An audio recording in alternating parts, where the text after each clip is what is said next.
Your Excellency, thank you for joining us today. Your time's very much appreciated. I think Phil and I just want to initially kick off to have a discussion around, I suppose, culture and value in businesses. Now, we know you served for a very extended period of time in the Middle East, North Africa. I suppose it'd be great to get some insights into the importance of sort of culture and values, especially when you're cross borders, dealing with different nationalities, and just your experiences in that and how you handle that. Thank you. I think the first thing I'd say when it comes to culture, that any team, that is absolutely critical. Culture trumps strategy every time. You can have a bad plan, but if you've got the right team with the right culture trying to make it work, you can probably do it. The other way just wouldn't work. So culture trumps strategy every time, and spending time bringing a team together. Communication, absolutely essential. All types of communication, absolutely essential. Particularly, as you mentioned, when you're dealing with people from outside your team and you're having to work with them. You're working with, as in my case, indigenous forces, or you're working with politicians from other nations, or you're working even with, in my case, troops from other nations. There's always going to be an importance of putting them together. How do you build that rapport? Well, you've got to work on it. It's about communication. It's about engendering trust. It's about empowering your subordinates. It's about living certain values. And in the military, they have, on the British Army, have a number of values. The first one is courage. That's not necessarily physical courage. That's about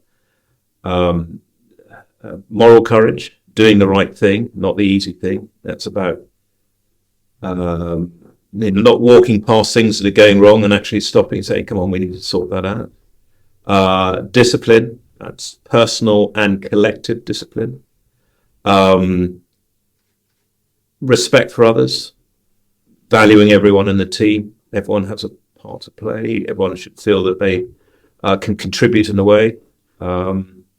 Integrity, I think that goes without saying. Loyalty, upwards, downwards, and sideways, putting them all together and having a shared vision that you can all buy into, and it's properly communicated, and everyone feels that they've had a part to generate it. And then I think one that's really important, I think, in any organisation, but selfless commitment, and that's about dedicating yourself to the organisation that you're part of. And those are the sort of the British Army's values. Most organisations have their own list of things. I think you've got something that you can work around that enhances the professionalism of the organisation. And is that structure always been in the military, or is that I do wonder over time as personality change and society changes to those, have we seen a shift in them from maybe the military of 50 years ago? I don't know, from your experience as well. Yeah, I mean, I've had the opportunity to see two militaries, haven't I, in terms of service, first with the Marines and then next with the RAF. Very different services, very different cultures in some way, but still the same ethos, the underlying principles are still the same. I think when I joined the Marines in 1998, people talked about how it was in 1988 and 1978, and probably now still the same reference. We always think that when it was in the old days, it was harder. But certainly I think what we're finding now is the Royal Marines are certainly, from what I've seen, are evolving an incredible perspective on leadership and the way they train and develop young people. They're looking at things like emotional intelligence, which you never would have done when I went through in the 19th. It wouldn't have even been the thing that you talked about. So there's always an evolution. There's always a development, because young people change as we get older. No, I agree with that, and I think you're right. Some fantastic things have been done, and development of understanding transformative leadership versus just straight direct leadership. And I think recognizing it's not necessarily always having to crack a whip or beat with a stick. And actually, there are other ways of getting people to do things that they may not want to do. And I think that's really really, really key. But I think you're also dealing with different type of people nowadays from, say, 50 years ago. Different, people join the military and other, they're probably better educated. They're only a reflection of the outside world, of a society from which they're drawn. So inevitably they're going to be slightly different to where we were, even when I first joined. And definitely I saw a huge difference between my day one and my last day in the military in terms of how people were treated, how people were valued, what people expect out of being in that particular profession. Did you like those changes, or were you what maybe call old school, or were you happy that evolution happened? There was some old school. I think there were some things that were changed for the good, and they're much better. We were a much more professional organisation as well. Operationally, we were much more experienced. When I joined the army, we had Northern Ireland was that was a sort of standard operation, but not much of a part of that, and a lot of people in Germany. And when I left, all that experience from Iraq, Afghanistan, the Balkans, Sierra Leone, so a huge amount of experience, but also understanding what makes people tick. Why do they do things? And there's I think a much we're much clever about the way we went about and did things. Mm. Not everything was as perhaps what you wanted, but one has to go with the flow. Psychology, I suppose, is part of that then, isn't it? Mm. Understanding the individuals and how they, like in business, how they tick and how to get the best out of them. Well, I think knowing your troops, know your people, what makes them tick, individual, and spending time as a leader getting to know your people. Mm. And how do you pull the best out of them? What's going to take them to the next level, whether it's in professional development, through doing courses, or is it sitting down and talking with them and giving them opportunity to express their view and then take it from there. Absolutely. One of the other conversations Phil and I have with folks when we spoke to sports people and I suppose other arenas outside of business around human performance. Obviously, the question of human performance is very broad, depending on the context we want to talk about it. I just suppose maybe in your experience from the military, defining what would you define from human performance? How would you define that? Is that I suppose leave it a very open question about how you might define. But is it from being good with the family, human performance, to perhaps in the front line way or managing troops? Yeah, I think the military for many is a vocation, so it's not just a job, and you're part of it. And for many people, your family are part of it. You're part of this bigger family, whether it's the Royal Marines or the Parachute Regiment in my case, or the broader army. And it's that selfless commitment to that whole organisation, which I think is really key. Now, of course, there are different aspects of your life that you've got to look after. It's your professional life, you're looking after your soldiers or your Marines or whoever that you're responsible for. It's doing a good job if you're in a desk job or staff job. But also you've got to look after the home front as well. And that's key. And I think we in the military become a lot better at that, recognizing that if you don't support the families, then the individual soldier is not going to be happy, and you may lose them because there's something else for them to do, or they just can't continue as a family. And I think that's really important to recognize that you've got to look after the whole. And as an individual, you can't just focus on one particular area. You've got to be able to look across it all, I suppose. Was that your experience from? Yeah, and I think the military are finding that quite challenging at the minute with the housing situation, because the poor housing situation that a lot of soldiers and airmen and guys in the Navy find themselves in is driving a kind of an exodus out there. And that's because it's just Maslow's, isn't it? If you haven't got a house which has got a dry roof and hasn't got any damp in it, then how are you expected to go to work? And I think that it's something that's becoming an ever bigger present problem for the military. Even when I was in at RAF Brize Norton, when I went there in 2010, the housing was pretty bad. but I think they've really struggled over the last 10 years. And it goes back to that. If you take care of those basic principles, and the interesting thing about military, the ethos is that I think military guys are prepared to go with poor kit in poor lots of situations. And I remember Ross Edgley saying to me about, he was working with the Marines down at Lympstone, and he was trying to define what the difference between him and them were. And the Marines said, well, you train all your life to perform on your best day.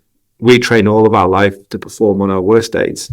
And effectively, that's the difference. And if you look after them, military guys, they don't need much. And they give everything in return. I think it's. But if you know that everything is okay at home, if your partner, kids, whatever you've got, whatever your family background is, if that they are being looked after, or they've got accommodation and it's not falling down or whatever, if the kids are going to school, all of that, then we want that to be the case, because then the individual service person can focus on the job at hand, and particularly when they're deployed in operations. You don't want them worried about what's happening back at home. They've got a hard enough job focusing on the operation, whatever job they're doing. And there's a certainly, we owe it to the individual soldiers, sailor airmen, Marines, to look after them, to look after the totality of their lives, which includes the families. From a leadership perspective, has technology changed that a lot as well, in terms of, certainly my first time in the Marines, we used to talk about getting a bluey when you were away. So a bluey is a letter you got from home, and might be an ML. Yeah. So you might be, you've, God forbid, your wife has decided to leave you, and you've got this bluey, and everyone would have to gather around you. But we live in this world now where technology has completely changed the way we communicate. And from a leadership perspective, does that change out of when we're in the in terms of what people can find out about the world back home? Oh, absolutely. I remember my first operational tour, I think it was in Northern Ireland, 4.5 months, because that's how long they were in those days. I think I was married, I spoke to my parents once, and that was the day before I was coming back, saying, I'm going to be back shortly. I couldn't tell them exactly when, but I was going back shortly. Everything else was by letter. And then the blueies, when you're in the Middle East and places like that, and then you started getting e-blueies, which are electronic versions, and then of course the internet's all there and provided. And when I was in a senior appointment called Chief of Joint Operations, I was responsible for setting up operations across the world. And in terms of Maslow's hierarchy of needs, it used to be, shelter, fire, food, warmth, all of that. Well, now at the bottom, Wi-Fi, and that's what the modern service person wants, because that is his or her ability to communicate, to be informed, to be entertained. And it's on something like that, handheld jobby. And if you haven't got Wi-Fi, then you're in trouble. And that was even when you're setting things up in the middle of the jungle in Africa or elsewhere. Wi-Fi was kind of the critical requirement as far as the soldiers were concerned. Must make the leadership harder, I suppose, again, you see in business, but when you almost, I suppose maybe 40 years ago, they're in a sanitized environment, however good or bad that was, but now there's all this extra data and input from elsewhere in the world that can influence. But you still occasionally have to go to that place, because this is an opportunity, it's also a risk. And if people put stuff on that, it's not just their wife that's going to read it, other people can read it. And there are certain countries that are very good at reading communication traffic, and you want to protect your soldiers, and therefore there will be places where you can't take your telephone, and you have to live to a certain extent in that vacuum. And I think we're way more relaxed as well. And I remember when I first started out my military career, which was the late 90s, and we were given lots of briefings and lectures and advice on things like terrorist potential. So it's about not having pictures in show, not walking around in your uniform, not overly displaying the fact that you're in the military. And that was obviously when Northern Ireland was at its highest. But as that kind of disappeared away, certainly now, it seems that we're in a completely different world, and with social media and with the internet, you can see what people do straight away. You can see what they do and I suppose that presents its own issues. You're right. I think up to the beginning, well, really from 2000 on, thereabouts. Well, I suppose my first 20 years from 1981 when I joined, Northern Ireland, everything to do with Northern Ireland overshadowed everything we did, and you had to be very careful. You were back in the UK in terms of security and all of that stuff, and that changed. And of course, you also at the same time that the wall came down, and it became that period really from the sort of 90s became well, what's the military for? And particularly when the Warsaw Pact and the Soviet Union was no more, and it was a crisis of confidence. And what are we there for? Well, we found out quite soon. Deployed a lot, but inevitably, I think the military has to evolve because they have to evolve because the rest of the world is evolving, and if we don't evolve, we'll end up fighting the last war, and that's always a worry that the military have, that we're not up to date, that the enemy, whoever it is, will get one over us because they've evolved quicker and they're more effective and they've got possibly they're more advanced technically. But it's not all about widgets, and it's certainly not all about bits and bytes. You still need to have men and women who have gone through training, who are willing to do everything and more on behalf of their nation. And it's not just about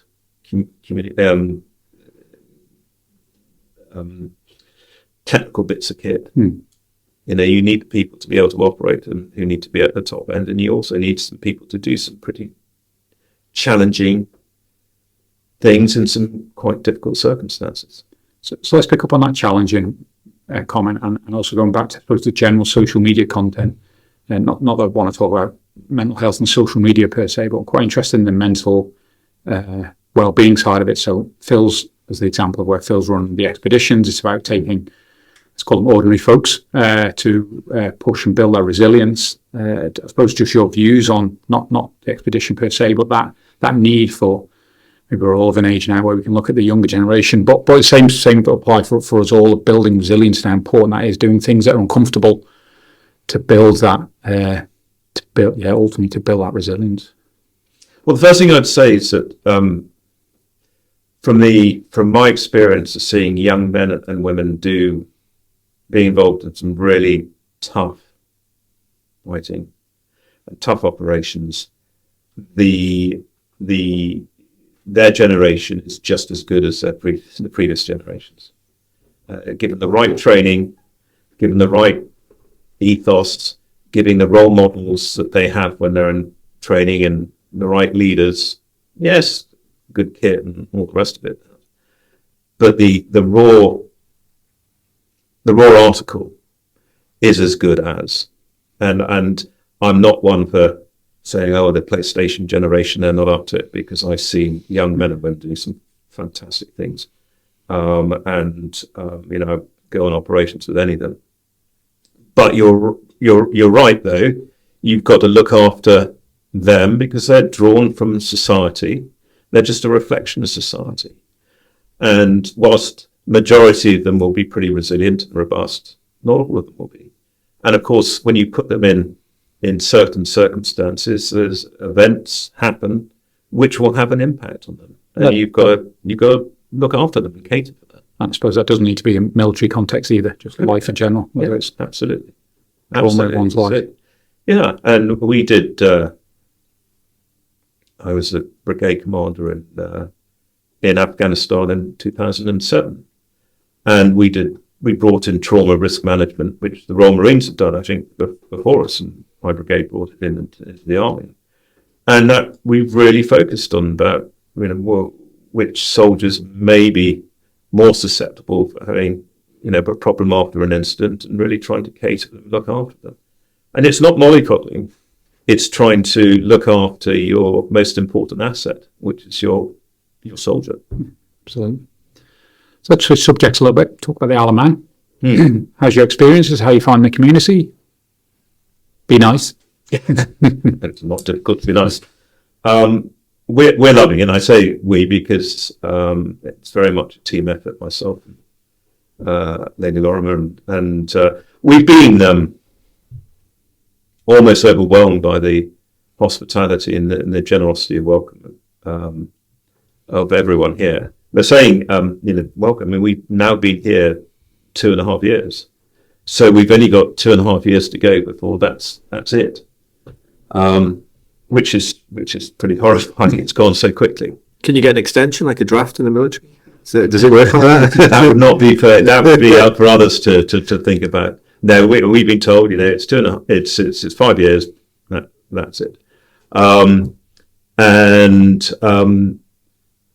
that's probably about right. There or thereabouts. It's about right for both the individual as Lieutenant Governor and also the people of the Isle of Man, because I think a new person comes in and they look at things in a slightly different way. They focus on other areas, and rather than one Lieutenant Governor always focusing on their particular pet interest or whatever.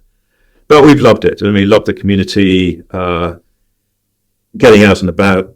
So much to do, so much to see, so much going on, and we sometimes feel, gosh, we've absolutely fallen on our feet, because I've been in the army for nearly 40 years. Had a month off, came out here, sworn in, and it's just it's been brilliant. Was your first time here when you were appointed, or almost? We came over once it had been confirmed by Her Majesty the Queen that I got the appointment. We came over for a 3-day sort of recce in July of 2021, and that went in a blur because it's the first time we've been here. The weather, I've got to say, was fantastic when we came, and everyone said, it's always like this on the Isle of Man. And it was that lovely deep blue sky. I thought, this is great. Costa del Sol, here we come. And then of course we arrived in September for the swearing in, and which was an amazing day, and that was a nice sunny. The next day it started raining. Hasn't stopped since. And well, not quite, but almost. There's some days you go, oh yeah, here we go again. But no, it was the first time we'd come here. I had done a lot of work. We both had done a lot of reading about the island. Knew a little bit about it. One of the wonders of the internet is to be able to explore and research, and I did a lot before the various interviews that were run. And Philippa and I read a lot of books about it, and just to get a feel. But it can't. Nothing's better than actually coming and experiencing it oneself. We were chatting before off air, sort of following on from that. I thought it was really interesting. Maybe you're happy to share. You kind of feel what you feel around the role and the responsibility of meeting the community and being out in the community and talking the message of the value you add. Do you just want to kind of repeat that story? Because I think it's really interesting. If you look at the sort of job spec of the Lieutenant Governor of the Isle of Man, it's just there's three. I think there's a constitutional aspect, which includes giving royal assent to laws and working with St Tynwald. There's the ceremonial side, which is Tynwald Day, Remembrance Week, and things like that. But about 80%, I reckon, of what I do is a community role, and that's getting out and engaging with the community, and that could be anything from going and doing assemblies at school to visiting clubs or businesses, departments of the government across the board, farms, whatever. And it's wonderful for us because we're always learning new things. Every day is a learning day. But often the sort of logic behind is how can we demonstrate through words and action that the role of Lieutenant Governor is still relevant in the 21st century? There are people, hopefully not many, but there are people who go, well, why do we need a Lieutenant Governor? Why, what's that all about? We're in the 21st century. And I think the role definitely can provide value to the community because of the way that the individual is able to go out and meet people and make connections. I call it joining the dots. And if in some way through one's experience on island, one can help, a charity or a firm by just joining together somewhere else or providing advice or whatever it is, then that is benefit and that is contributing to the community. So I know you hold a number of trustee roles, patron roles. Again, I suppose you see a lot of value, and I suppose would say to others to engage in those sort of roles, and again about supporting the community, whether it's locally or if you've got connections elsewhere in the world. Oh, definitely, and I think the island is the island of volunteers.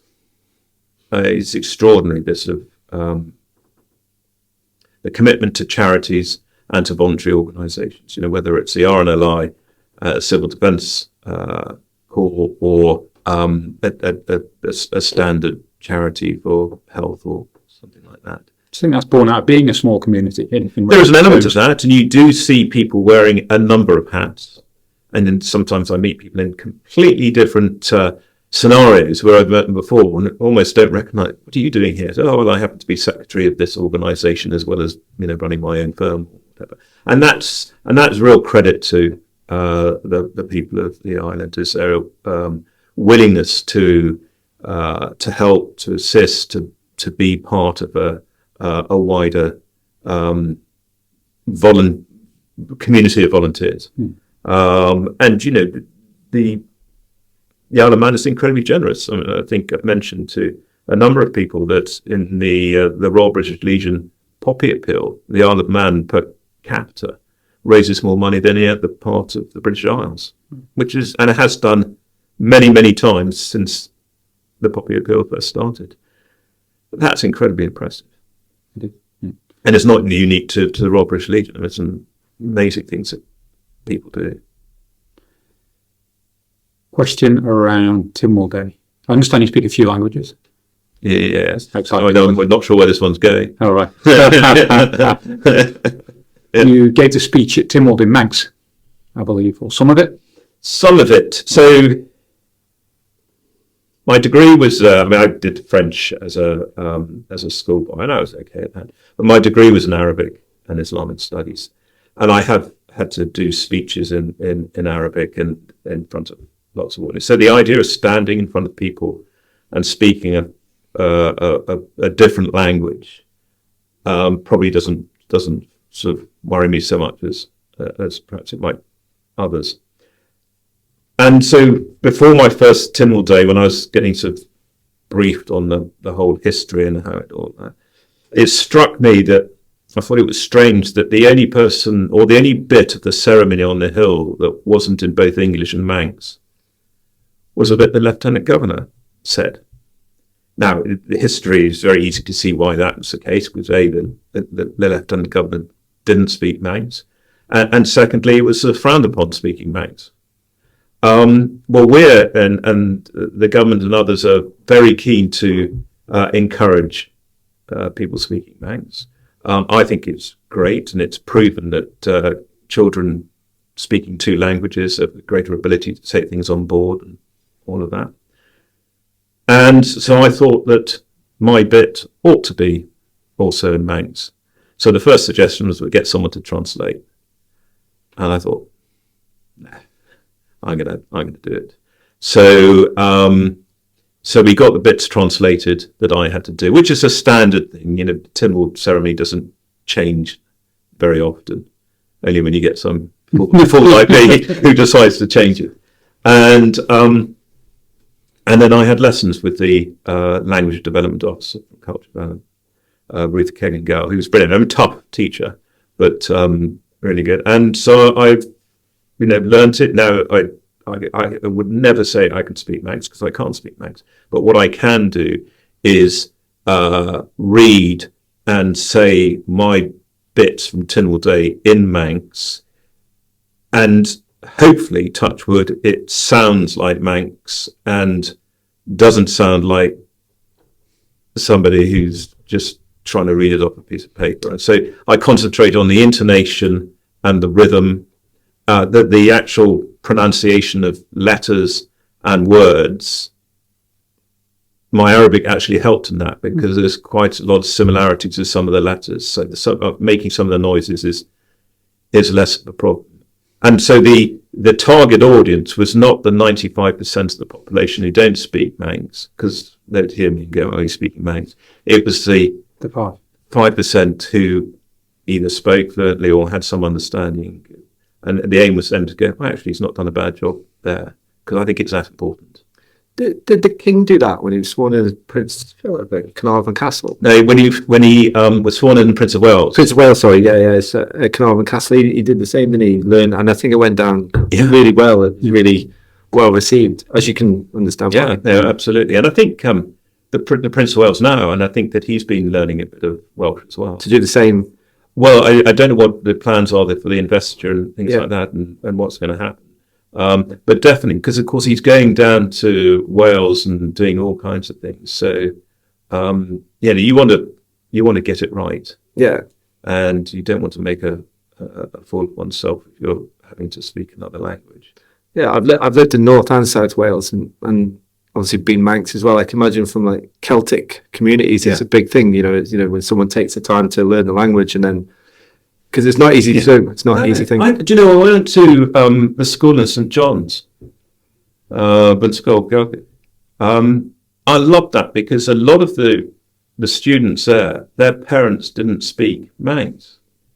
Well, that was just fantastic that they'd taken that conscious decision to send their child to a Manx-speaking primary school to give them that opportunity. And then, a number of them will carry on doing sort of GCSE in it. And if they can keep it going, it's always tough keeping a language going if you're not speaking it every day. But I think here, there's enough opportunities for people to be able to carry it on. And there's a vibrant Manx-speaking community. And you see that when you go to the Peel Centenary Centre and you see some of the things being put on there. When Cruniac, I hope I'm saying that, when Cruniac week, when they have all the Celtic bands and all of that, and that's just brilliant. Absolutely. So maybe just a couple of Alamein questions to finish off, if that's okay. So we know, again, maybe everyone doesn't know, you did the parish walk last year and finished that, and I think you've been also, again, here comes the Manx, walking the Radney Valley. Riding the Foylan. That's what I said. Yeah, as well. That's exactly what I said. Edit that down. So how have you found that experience and the parish experience, which is very community orientated? It is up to Peel. Then he left you alone because you do the first 32 miles, and it's this wonderful family community experience, and everyone's feeding you from the side, and everyone's laughing and chatting and whatever. You get through Peel, and you suddenly go, "Well, hello, everybody," and then you suddenly go, "Actually, this is now an endurance battle. This is an endurance event." And then it's all up in your head. Yeah, so it's interesting. We talk to sports athletes a lot around mindset, and the parish is the one thing locally that jumps out that that second 2/3, a lot of it's in the head. Yeah, of course you can get injured, meal, etc. Yeah, and I would not have started it, but I didn't think I was going to complete it, barring a significant. I was pretty sure that through my own character, the training that I'd had in the military, despite the fact I knew it was going to be painful, that I was going to complete it. I had done during my sort of training I did for the parish. I had walked back. We went to the launch of the TT at the Innovation Centre. Then I got dropped off at Andreas, at the Church of Andreas, and walked back to Onchan from there overnight because I wanted to see what it was like walking at night, whether I could keep the same pace and all that.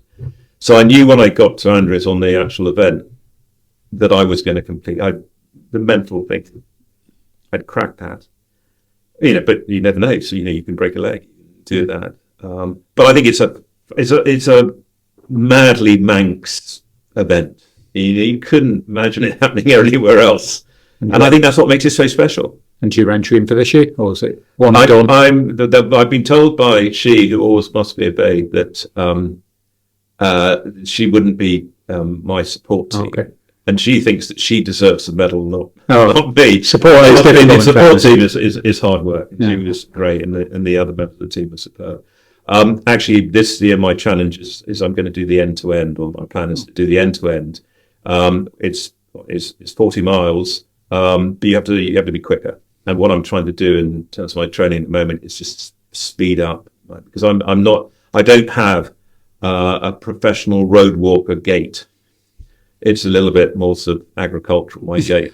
And so I've got to learn to walk a bit faster to get to, because you've got to do it a minimum of 4 miles an hour for that one. So that's my challenge for this year. That would be in September. But I might use the parish as a bit of a training, Walk to Peel. Walk to Peel, or something like that as a bit of a training. I do like people say, I just walked to Peel, like just, because 32 miles is a long way. But the what I find staggering is these are credible athletes who do it in 15 hours. And last year we watched them come in the year before, watched them coming in, having done, 85 miles in 15 hours, and they have barely broken sweat. Incredible. And then we went back, went home, went to bed, and got up to see the last ones coming in. And that is a different type of, that's endurance. That's mind over matter. Yeah. That is extraordinary to do it in just under 24 hours or whatever. Yeah, it's extra 8 hours, isn't it? Yeah. And it's slog. When the winners are finished, they're sort of jerky. It's mind blowing, isn't it? It's a long way to go. Yeah, it is. It's a long way to go, but it's. I think it's a great thing, and I think I would say to anyone, have a go at the parish, do some training beforehand, get the right kit, have a good backup team, and in terms of the feeling that you have on completion, it's as good as any feel for about 5 seconds. Then you realise you can't walk, how knackered you are, and how your feet are feeling terrible and all of that, and you want to get to bed. Do you remember the year someone did 2 laps, a woman did 2? Yeah. I heard about that. I've met her. Yeah. That is, imagine doing that. Whatever it is, 70 miles. Imagine the psychology of finishing a lap. Everyone else has wiped out. Anyway, I've got another one to go here. Got one and more you turn around and get back. Oh, Yeah. And everything you've already walked before, and you're on your way. It's mind over matter. yeah. Well, it is. Yeah. But it's pretty easy. So every year I've tried to give myself a bit of a challenge. So it's the end to end this year, and next year I'm thinking of doing one of the cycle races, because I ride a mountain bike, but I don't not road bike, and that quite interests me. Have a go at learning how to ride One of the sporty sort of Grand Fondo. Yeah. all the Lighthouse Challenge yeah. or something like that. Something where I can do it, and I'm not a natural shape for a cyclist. I'm not a natural shape for lycra. Too much of me in various places. I don't think there's many men that are. But I think the idea is that my elder son is a very good cyclist and does a lot for training. And so when he next comes over, the plan is to go to a bike shop and start working out how I'm going to learn to become a cyclist. I can always help. That's my profession, so I can always help. There you go. I need all the help I can get, I think, on that. So just one final one, if that's okay. If you could just summarise one thing that surprised you about the Alaman about your expectation and once you arrived.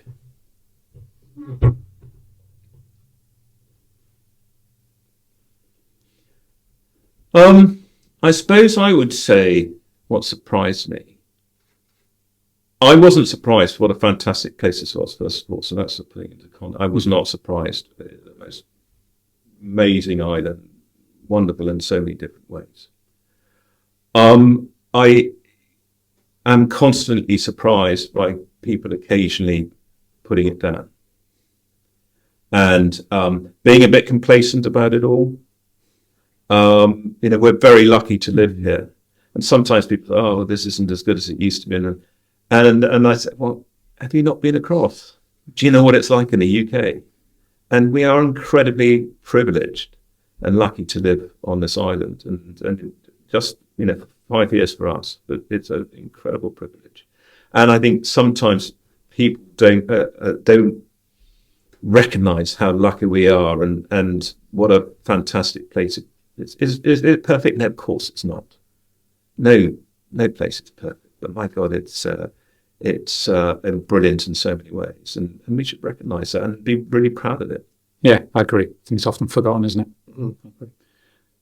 Thank you for your time, Your Excellency. Much appreciated. Thank you, Pleasure. Phil. I think amazing. Thank you for listening, everyone.